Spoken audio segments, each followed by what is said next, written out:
A partir de este momento, las informaciones que son noticia toman el protagonismo. Comienza Informe RCR. Muy buenas tardes. Bienvenidos a la emisión vespertina de Informe RCR. Trabajaremos para ustedes en la dirección general de la estación, Jaime Nestares, en la gerencia de producción, Willitz Arcaya, Génesis Rodríguez en la coordinación de información, Mario Villarreal en la producción y Víctor Mejías en los controles. Quien les habla, Cristi Blanco. Recuerden seguirnos en todas nuestras redes sociales, en Twitter, @RCR750, en nuestra página web, rcr750.com, la radio que se ve, y en nuestro canal de YouTube, RCR750. Comenzamos con las informaciones. Este martes, 17 organizaciones civiles internacionales mostraron su valoración ante el anuncio de la instalación de una oficina de la Fiscalía de la Corte Penal Internacional en Caracas. Organizaciones de derechos humanos valoran instalación de oficina descentralizada de la Fiscalía de la CPI en Caracas y exhortan a que precise su alcance, funcionamiento y garantías de seguridad, señala el comunicado publicado por la ONG Provea en su sitio web. En otras noticias, la Asociación Latinoamericana y del Caribe de Transporte Aéreo anunció que próximamente la aerolínea dominicana Sky High conectará a ese país con 4 destinos en Venezuela, así como también a la ciudad de Miami, Florida, Estados Unidos. Felices de dar la bienvenida a una nueva aerolínea como Alta Member, Sky High Dominicana, con sede en Santo Domingo. Sky High Aviation Service próximamente iniciará operaciones hacia Venezuela, en Caracas, Valencia, Maracaibo, Margarita y hacia Miami, escribió la asociación en su cuenta oficial en Twitter. Por su parte, la ONG Foro Penal afirmó que este sábado que en Venezuela hay 240 presos políticos, uno más que en su último reporte publicado el pasado 29 de marzo. Entre ellos, 226 hombres y 14 mujeres y un menor de edad, detalló en Twitter la ONG. Asimismo, indicó que 110 son civiles y 130 son militares. Desde 2014 se han registrado 15.758 detenciones políticas en Venezuela, añadió el Foro Penal. Asimismo, indicó que actualmente más de 9.000 personas siguen sujetas arbitrariamente a medidas restrictivas de su libertad.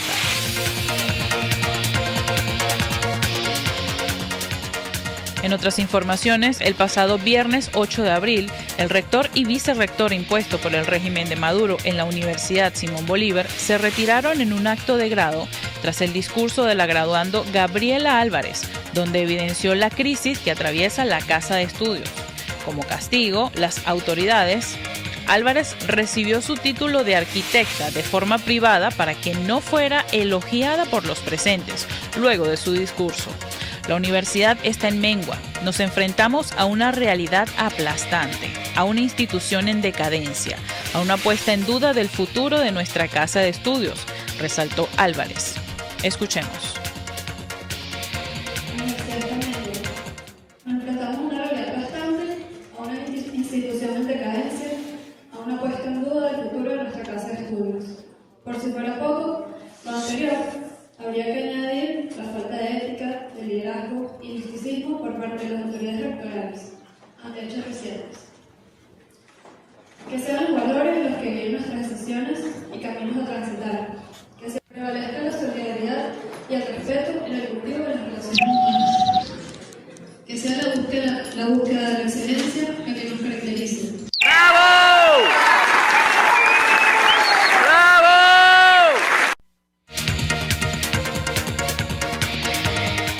Por su parte, en declaraciones con RCR, Javier Ignacio Mallorca, periodista especializado en criminalística, a propósito del juicio del empresario colombiano Alex Saab, expresó que la defensa del barranquillero ha insistido en el carácter de diplomático que le confirió el régimen de Nicolás Maduro. Este fue un estatus sobrevenido que le entregó la dictadura a la defensa de Saab para argumentar su defensa, indicó Mallorca.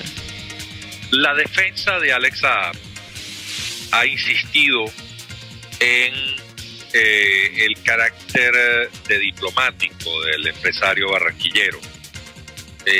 Esta ha sido una línea que que han sostenido desde el momento en que el gobierno venezolano le confirió ese estatus de embajador.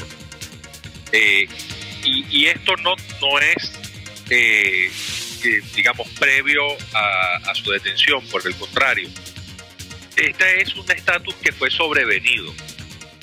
Y ahí convendría quizá detenerse un poco para que la gente comprenda cómo es que el régimen venezolano ha intentado ir acomodando la situación, por supuesto haciendo uso de un poder discrecional para entregarle a Saab algunos argumentos de su defensa.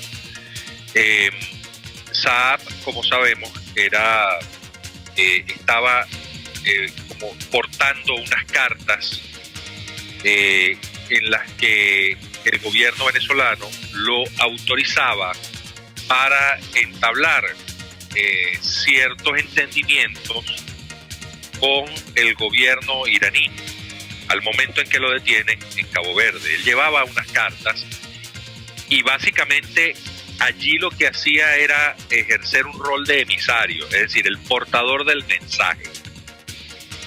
Cuando lo detienen, a los 5 o 6 días, quizá un poco más si la memoria no me falla, el gobierno venezolano envía una notificación y la primera caracterización que hacen de Saab es, y cito, enviado especial. En ese sentido, aseguró que en vista de que el gobierno estadounidense no reconoce el régimen de Maduro, la designación de Alex Saab como diplomático es nula. El argumento ha tenido, digamos, alguna cabida, algún éxito durante el proceso judicial contra Saab, y la respuesta es no. Ya lo habíamos referido, que en una primera instancia el juez Robert Scola indicó que Estados Unidos, digamos, los jueces no son competentes para dictaminar si una persona es o no acreedora del principio de la inmunidad diplomática. Entonces, eso compete al gobierno estadounidense, y el gobierno estadounidense ha dicho que no reconoce al gobierno de Maduro, por lo tanto la designación de Alex Saab como diplomático es nula. Esa es la lógica de esta decisión. Vamos a ver si la Corte de Apelaciones la avala. Y en lo segundo, que tiene que ver con este aval que ha dado el gobierno iraní a la designación de Alex Saab como enviado especial, bueno, sería interesante, en primer lugar, ver qué rol le otorgan en ese oficio a Alex Saab. Por su parte, Omar González, miembro de la Dirección Nacional de 20 Venezuela, expresó que Maduro está intentando abrir el abanico de las negociaciones a nivel mercantil. Lamentablemente están cayendo en esas negociaciones como pajaritos en una red, empresarios, representantes de la sociedad civil, representantes de los medios de comunicación, políticos e incluso representantes de la Iglesia, condenó González. Está tratando de abrir el abanico de esas supuestas conversaciones y negociaciones, muchas de las cuales son mercantiles fundamentalmente, en las cuales lamentablemente están cayendo como pajaritos en una red o pececitos en una red, empresarios, representantes de la sociedad civil, representantes de medios de comunicación social, políticos, incluso representantes de iglesias, haciéndole un corifeo a Maduro en esta especie de nueva negociación que está tratando de llevar a cabo. Yo tuve la oportunidad de conversar acá en el estado de Anzoátegui con Carlos Fernández, el presidente de Fede Cámaras, quien vino también con el vicepresidente y otra gente, y él nos decía que había conversado por lo menos 3 veces con Maduro y que le había ofrecido devolver las 1.500 empresas que habían expropiado y que habían quebrado.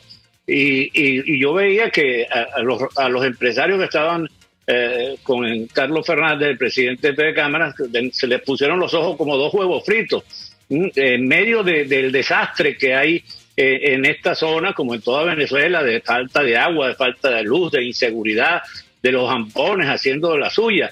Entonces decía, ¿qué es esto? Estos se quebraron. Y después vi esta semana representantes de la llamada sociedad civil, aunque decían que no eran del bloque ese civil al que pertenecen, sino que lo hacían de manera personal, sumisos en Miraflores. En otras informaciones, la Comisión Interamericana de Derechos Humanos condenó la muerte de 4 indígenas Yanomami por parte de agentes militares en Venezuela e instó al régimen de Nicolás Maduro a investigar, juzgar y sancionar a los responsables desde un enfoque de justicia y reparación culturalmente adecuados.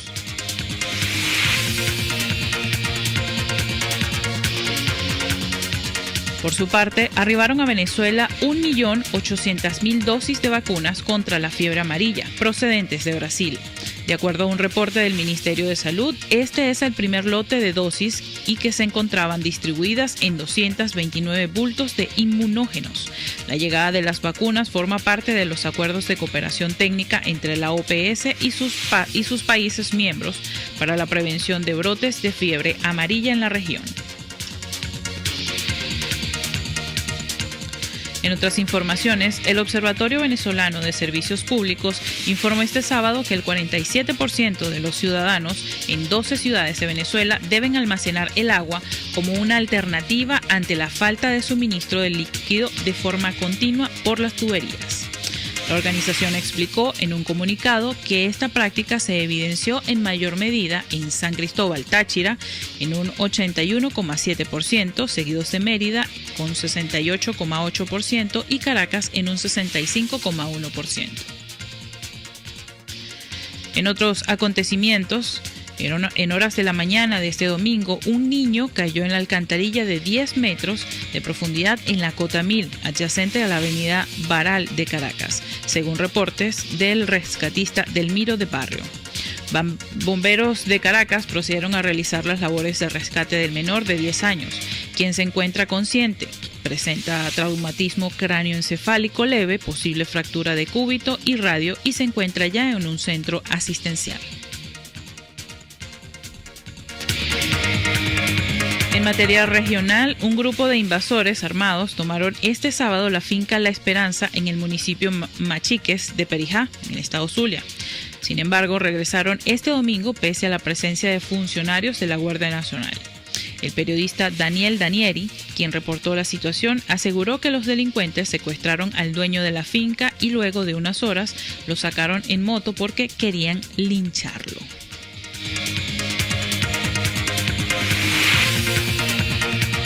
Pasamos al estado Táchira. Fueron abatidos otros 2 supuestos miembros de la banda criminal El Tren de Aragua este viernes en la madrugada, en la trocha fronteriza Centeno de San Antonio del Táchira durante un presunto enfrentamiento con efectivos del 6CPC y la PNB, específicamente de la Dirección contra la Delincuencia Organizada, Base San Cristóbal. El hecho se registró poco después de las 4 de la madrugada, según minuta policial, al momento que la Comisión Policial Mixta realizaba investigaciones de campo en el paso irregular fronterizo o trocha conocida como Centeno.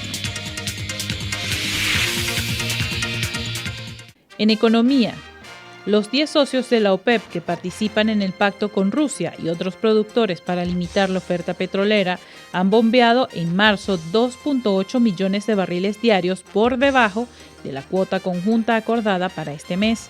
Así se desprende de las estimaciones de fuentes secundarias, es decir, de estudios independientes publicados este martes en el informe mensual de la Organización de Países Exportadores de Petróleo. En internacionales, el gobernador de Oklahoma, el republicano Kevin Stitt, firmó este martes la ley que prohíbe el aborto en todos los casos, excepto en los que la vida de la madre está en riesgo y que es considerada la legislación más restrictiva del país. La polémica ley, que fue aprobada la semana pasada en la Cámara Baja Estatal, con 70 votos a favor y 4 en contra, entrará en vigor 90 días después de la rúbrica del mandatario. La legislación de Oklahoma prohíbe, con penas de hasta 10 años de prisión, que un médico realice un aborto en cualquier momento del embarazo, a no ser que sea para salvar la vida de la mujer. En otras noticias internacionales, el presidente de Estados Unidos, Joe Biden, nombró a los exlegisladores Christopher Dodd y Debbie Mucarsel-Powell, vinculados con Latinoamérica, como asesores para la Cumbre de las Américas, que reunirá en junio a mandatarios de las regiones en Los Ángeles. En un comunicado enviado este martes a EFE, la portavoz de la Casa Blanca, Jen Psaki, afirmó que Dodd y Mucarsel-Powell confían en que Biden fortalecerá la colaboración y el respeto para lograr un futuro brillante para las Américas. Dodd, senador demócrata por Connecticut entre 1981 y 2011, fue durante 3 décadas miembro del Comité de la Cámara Alta sobre América Latina y el Caribe. En los deportes, la regatista olímpica tunecina Ella Guezguez murió a los 17 años mientras se entrenaba con la selección de su país, al volcar la embarcación en la que navegaba con su hermana gemela Sara. Según informa el Comité Olímpico Internacional, fuertes vientos hicieron volcar el bote. Ella murió en el accidente mientras que su hermana sobrevivió.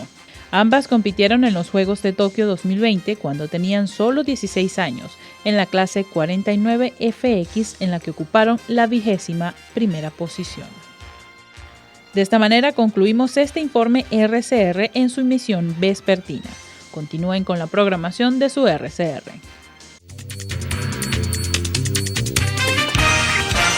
Hasta aquí este compacto noticioso. Manténgase en nuestra sintonía, porque estaremos informándole de la noticia al momento de producirse. RCR 750 AM.